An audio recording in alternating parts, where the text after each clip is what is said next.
Le média est menacé de mort par des intérêts puissants, des personnes liées à la France-Afrique, la fameuse France-Afrique, et qui n'ont pas apprécié notre travail d'enquête qui est parvenu, dans sa recherche de l'intérêt général, à mettre en lumière des choses qu'elles auraient préféré garder secrètes. Ces personnes, ces groupes d'intérêts nous attaquent donc devant les tribunaux.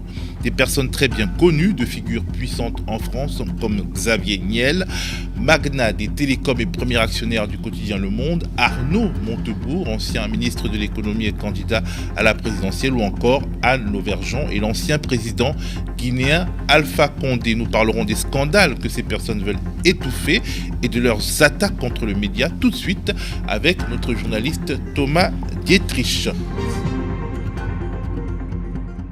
Tu nous parles d'un scandale sur lequel tu avais enquêté pour le média, puis publié un article qui s'affiche à l'écran et dont le titre est « France-Afrique, parfum de corruption en Guinée ». À la suite de cet article, nous sommes menacés par une sorte de bulldozer judiciaire, une procédure bâillon qui nous coûte déjà très cher en frais d'avocat et pourrait nous faire très très mal. Mais avant d'évoquer cette procédure, je voudrais que tu nous racontes donc cette affaire et ses ramifications et pourquoi on entend parler de personnes connues et assez puissantes dans cette affaire.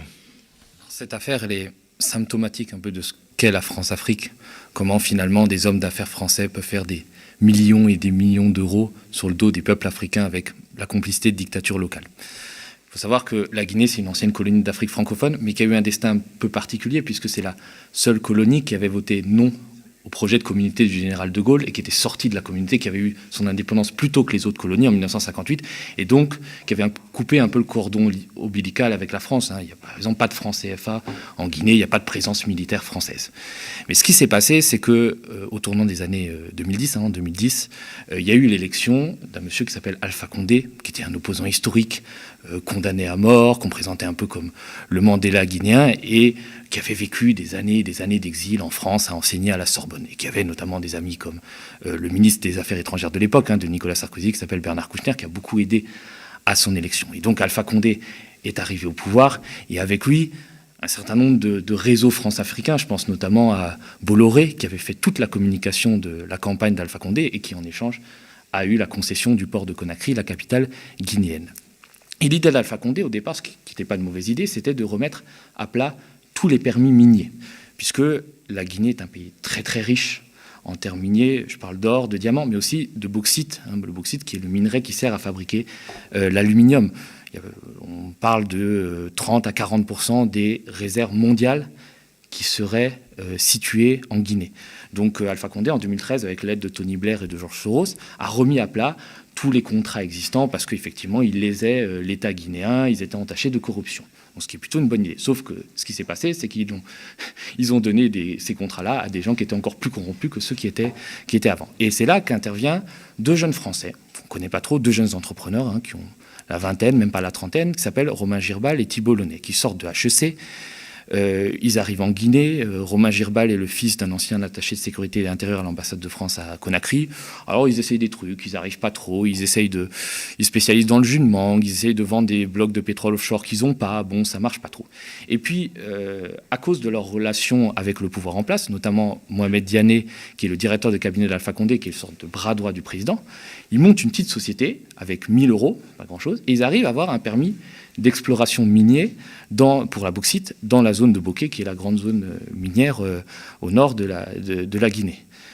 À la barbe de tous les géants du secteur qui, à l'époque, essaient de se ruer sur ces contrats qui sont remis à plat. Alors qu'eux, ils n'ont absolument aucune référence. Aucune expérience, ils n'ont aucun apport de fonds, parce qu'évidemment, pour commencer une exploitation minière, il faut des dizaines et des dizaines de millions d'euros. Donc, ils obtiennent ce permis dans des conditions un peu douteuses, avec des sociétés offshore qui sont basées à Belize, et se mettent à chercher l'argent pour commencer l'exploitation minière de la bauxite. Et là, ils vont s'adresser à Arnaud Montebourg, qui vient de démissionner du ministère du redressement productif du gouvernement de François Hollande, et ils vont lui dire, écoutez, nous, on va faire un super truc, on va faire de la mine responsable, de la mine respectueuse de l'environnement, avec des comptes en France, pas dans les paradis fiscaux, on va faire de la mine autrement. Et Arnaud Montebourg, est-ce que c'est par charité chrétienne ou parce qu'il y trouvait un intérêt, va ouvrir son carnet d'adresses.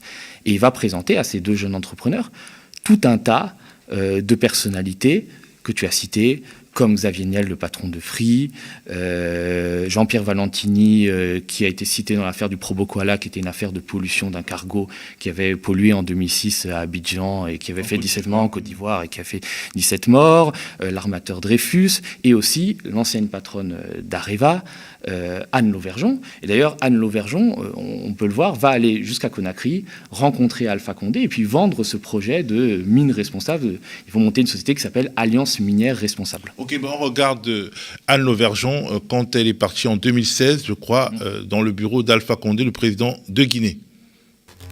Peu avant la présentation de ces lettres de créance, le président de la République, professeur Alpha Condé, a reçu en audience une délégation de l'Alliance minière responsable, une société minière présente à Bokeh et qui vient de boucler les études de faisabilité sur le terrain. Avec le chef de l'État, les discussions ont porté sur le partenariat gagnant-gagnant. Professeur Alpha Condé a invité ses interlocuteurs à la protection de l'environnement tout en prenant en compte des préoccupations des populations riveraines. Nous avons discuté de AMR, l'Alliance minière responsable, la société dans laquelle j'ai investi, qui a un permis de bauxite aujourd'hui près de Bokeh. Nous allons très vite, je dirais, déposer notre étude de faisabilité, demander un permis d'exploitation. Et puis nous souhaiterions effectivement développer nos activités en Guinée parce que nous en avons vu tout le potentiel et un potentiel que nous souhaitons réaliser en non seulement respectant l'environnement mais aussi en associant les populations. Donc c'est un travail qui nous enthousiasme et nous avons fait un rapport au président de là où nous en étions et puis ce que nous souhaitions faire dans la suite.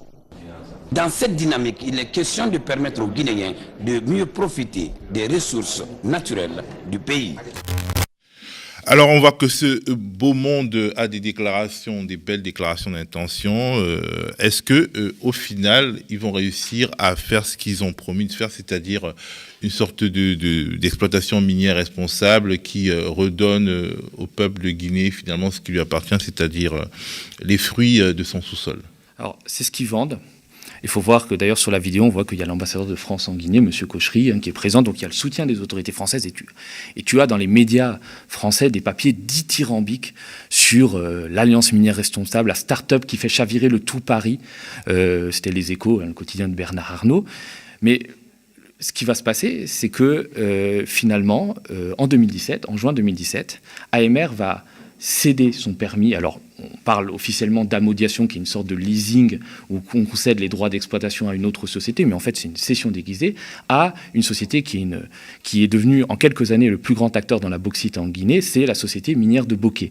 Donc, qui est une société à capitaux chinois, qui est dirigée par des Français, mais surtout qui est dirigée par des Français, notamment le multimillionnaire Fadi Wazny, qui est le grand argentier d'Alpha Condé. Et c'est une société qui a été créée en 2014 à l'instigation du président Alpha Condé et qui très vite va rafler tous les contrats de bauxite avec évidemment derrière des fortes suspicions de corruption. Et donc là, en 2017, alors qu'on a promis de faire de la mine responsable, de la mine écologique, de la mine française, on va céder ce permis-là d'un coup à une société chinoise qui en plus est pointée par Human Rights Watch pour faire des gros dégâts sur l'environnement, pour provoquer des manifestations dans la zone minière. Il y a vraiment, la population s'est soulevée contre les mauvaises conditions de travail qu'imposait cette société. Et derrière, ce qui a été prouvé depuis par mon enquête, mais aussi par une enquête de Libération, c'est qu'on a mis en place une grosse lessiveuse pour blanchir de l'argent sale, en fait, finalement. Donc des millions et des millions d'euros. Par exemple, je te prends un simple exemple, sur la période de 2019 à 2020, il y a plus de 24 millions d'euros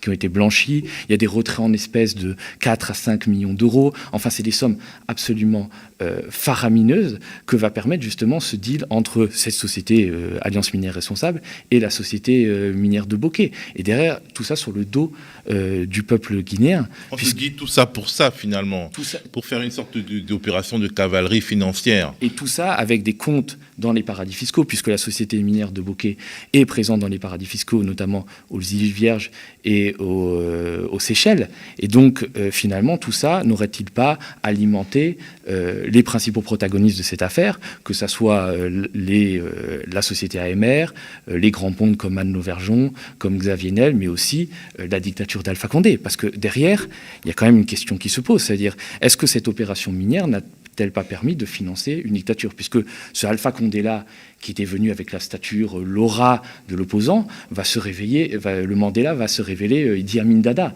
Très vite, il va se mettre à réprimer les manifestations, il va changer la constitution pour faire un 3e mandat à la tête de la Guinée, alors que normalement, il ne pouvait en faire que 2. Et évidemment, il y a des manifestations. Moi, j'étais en Guinée, d'ailleurs j'ai fini par en être expulsé en 2020, au moment où il changeait la constitution pour se maintenir au pouvoir, il pourrait y mourir, et ben, il y avait des manifestations dans la rue et on tuait des gamins de 14, de 15 ans. Moi je me souviens qu'il y avait un papa qui me racontait que mon fils il faisait un stage de carreleur et puis son maître n'avait plus de nouvelles de lui, alors je pensais qu'il était parti faire la fête et en fait il était sorti manifester et puis l'armée a tiré et puis il a pris une balle dans la tête. Et donc finalement c'est pas seulement Alpha Condé, le dictateur qui est responsable de ça, ce sont ceux qui ont permis de financer, de soutenir son régime et ses crimes, et notamment ces sociétés-là, comme la société minière de Bokeh, avec des Français à leur tête, je parlais de Fadi Ouazni, mais aussi de Frédéric Bouzik, et cette société-là, AMR. C'est vrai que ça fait beaucoup penser à ce qui s'est passé en Centrafrique et en Afrique du Sud avec l'affaire Uramine, si on se souvient. Parce qu'il y avait effectivement la société Areva, donc société publique française, qui avait acheté 3 mines très très chères, 1,8 milliard d'euros, donc aux frais du contribuable français. On est à la fin des années 2000, mais on savait que ces mines, elles ne valaient pas un copec. Et derrière, il y a des soupçons de financement de la vie politique française, de rétrocommission. Donc est-ce que finalement, le montage qui a été fait autour d'AMR a permis non seulement le financement d'une dictature en Guinée, mais aussi de financement plus occulte de la vie politique française? Il y a en tout cas une enquête qui a été ouverte par le parquet national financier en France, qui se poursuit. Le dictateur Alpha Condé en Guinée ayant été renversé par un coup d'État le 5 septembre dernier, il y a des enquêtes actuellement en Guinée qui sont faites. D'ailleurs, les 2 entrepreneurs français, Romain Girbal et Thibault Launay, ont été inculpés. Ils ont fui en plus la Guinée, ils n'ont pas répondu à cette convocation. Donc on va attendre, on va voir. Et parallèlement, ce qui se passe, c'est que la société minière de Bokeh, donc si vous vous souvenez bien, cette société qui a récupéré la mine et qui l'exploite d'ailleurs encore aujourd'hui, nous a attaqué, donc le média, en diffamation.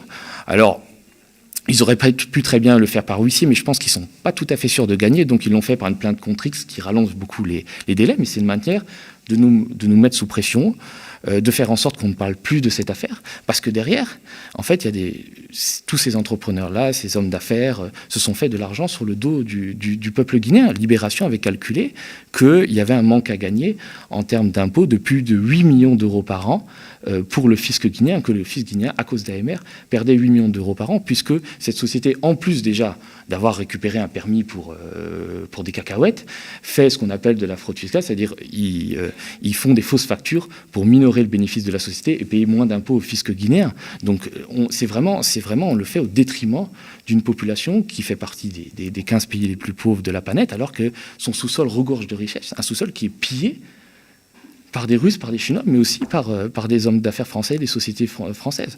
Donc c'est la moindre des choses d'avoir révélé cette affaire et de continuer ce combat-là pour que plus jamais des hommes d'affaires français continuent ces pratiques.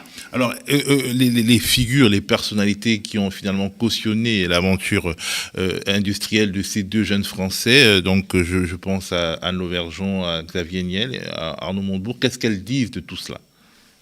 Alors, Arnaud Montebourg, je l'avais eu au moment où j'avais fait mon enquête. Lui, il m'a dit que je ne cautionne pas ce qui est devenu cette société. Moi, je me suis fait avoir. Romain Girbal et Thibault Launay, les 2 jeunes entrepreneurs, sont venus me voir en me vendant un projet de mine responsable et ils m'ont eu. En fait, je me souviens du terme, il avait dit « Moi, je ne cautionne pas un projet qui n'a servi qu'à engraisser des ministres africains ». C'était le mot qu'il a utilisé. Des ministres africains seulement. Je ne sais pas si c'est... Voilà, c'est la question qui se pose. Pour ce qui est d'Anne Lauvergeon et de Xavier Niel, jusqu'à aujourd'hui, ils sont actionnaires dans ces sociétés AMR et reçoivent les dividendes de l'exploitation de la mine, puisque la SMB reverse des dividendes de manière régulière. Donc ils continuent finalement à cautionner cette immense affaire de corruption, qui évidemment a des ramifications dans les paradis fiscaux, puisqu'il n'y a quasiment rien qui transite par la Guinée. Et on verra si, parce que moi c'est mon souhait, si l'enquête judiciaire en France s'en tient seulement aux hommes de paille, parce que condamner Romain Girbal et Thibault Launay, ça n'a pas beaucoup, ça a finalement que d'importance, mais s'intéresse aussi peut-être à des gens plus puissants, plus forts, qui ont plus de réseaux, comme Anne Lauvergeon, Xavier Niel.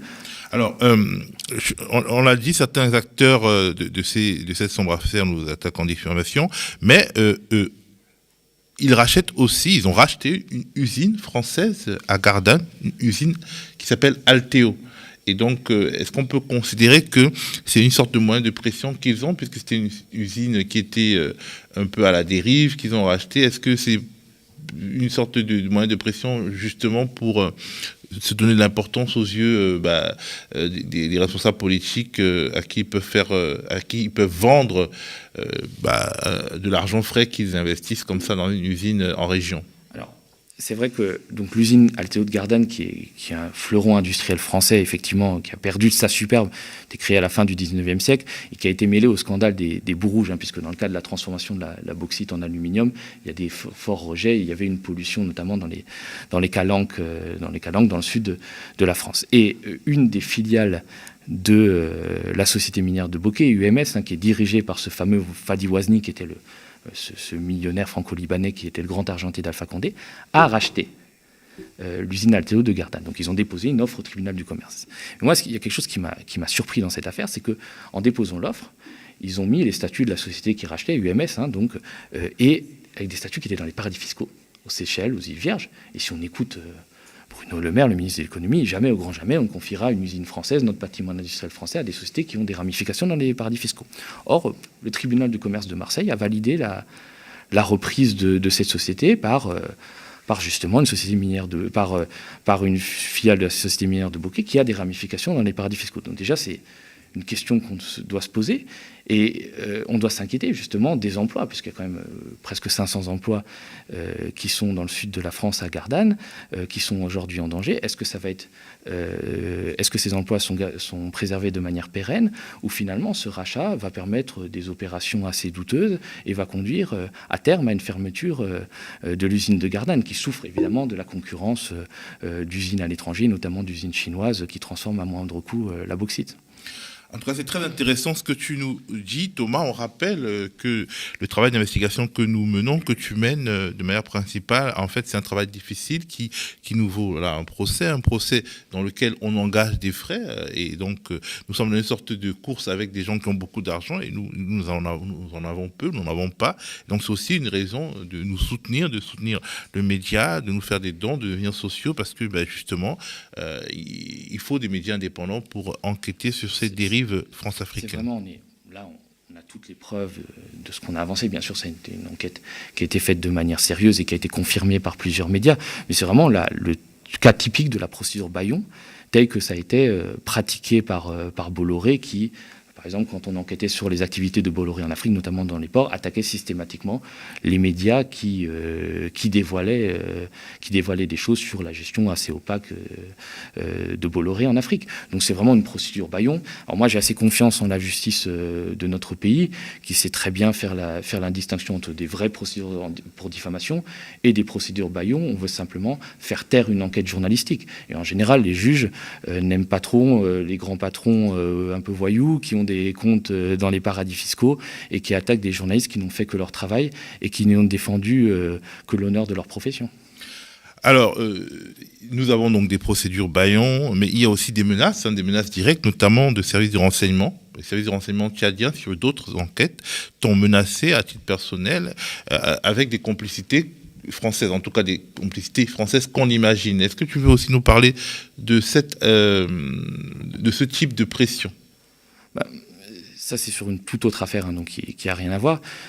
En septembre dernier, donc avec les collègues Théo Cazenave et Filippo Ortona, on était allé interviewer devant son domicile parisien l'ancien chef des renseignements tchadiens et proche du président, qui s'appelle Ismaël Chaibo, et qui est mêlé à une affaire de disparition d'opposants. Et cette affaire de disparition d'opposants est actuellement en justice en France, puisque la famille de l'opposant a déposé plainte en France, puisque les enfants de l'opposant, notamment un, étaient français. Et donc, il avait une convocation d'un juge, il devait se rendre dans le bureau d'un juge pour s'expliquer sur l'assassinat et la disparition de cet opposant. Et il a fait valoir son immunité diplomatique. Et à plusieurs reprises, il a pu quitter le territoire français sans être inquiété, sans même être interrogé, alors qu'il y avait une procédure de justice contre lui. Donc, nous, on est allé à son domicile, parce qu'on n'arrivait pas à l'avoir par téléphone, l'interroger sur, est-ce que vous trouvez normal de venir de manière régulière en France, et alors que vous êtes attendu par un juge, d'opposer une immunité diplomatique, alors que normalement l'immunité diplomatique saute dans les cas les plus graves, et là effectivement c'est un cas de torture, de crime de guerre, c'est quelque chose d'important.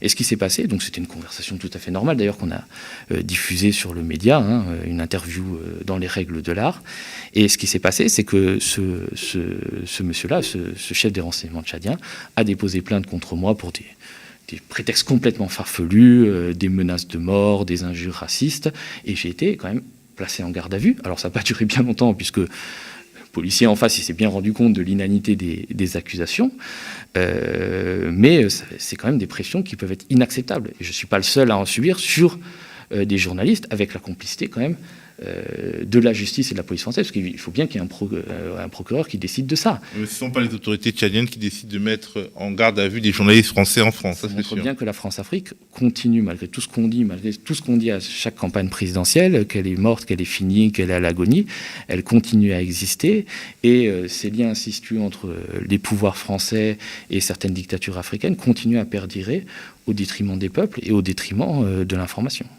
Merci beaucoup Thomas. En fait, tout ce que tu nous dis nous montre encore la nécessité de l'enquête, de notre champ de mission, c'est-à-dire l'enquête sur la France-Afrique aux médias. Il y a des prochaines révélations qui arrivent. On n'en dira peut-être pas plus. Non, mais il y a des gros trucs qui arrivent. Des gros dossiers, comme on dit. Il y a des gros dossiers et pour cela, nous avons besoin de soutien.